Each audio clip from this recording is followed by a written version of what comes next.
گرگ از عاقل مردمی دهه گوسفندان را می‌دزدید. روزی از سراسیمگی گوسفند را داشت و سراسیمه‌وار آن را خورد. اما پاره از استخوان در گلوی او در ماند. او از درد نمی‌دانست چیکار کند. گریه جانکاه می‌کرد و مجبور شد به نزد طبیب رود. طبیب حالت گرگ را دید و با هیجان گفت: گرگ، تو را طبابت کردن نمی شود. استخوان در گلوی تو چقور رفته است. مجبور هستی بمیری. گرگ از درد نمی‌دانست چیکار کند. ناامید برآمد و گریه کنان در راه می‌رفت.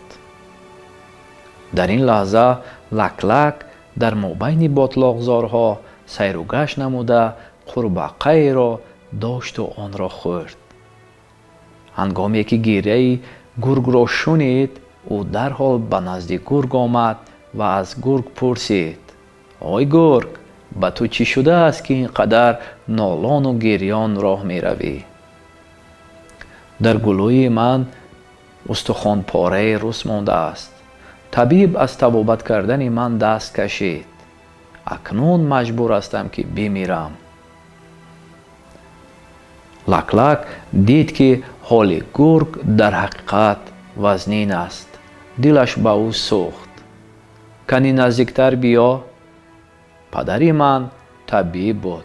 شاید من به تو کمک کرده توانم، زیرا از پدرم بعضی چیزها را آموختم. اوه لک لک، اگر تو به من کمک کنی و مرا از این مرگ نجات دهی، هر مکافات خواهی به تو می دهم. لک لک نولی دراز خود را به گلوی گرگ انداخت و پاره استخوان را برآورده به بیرون پرتافت.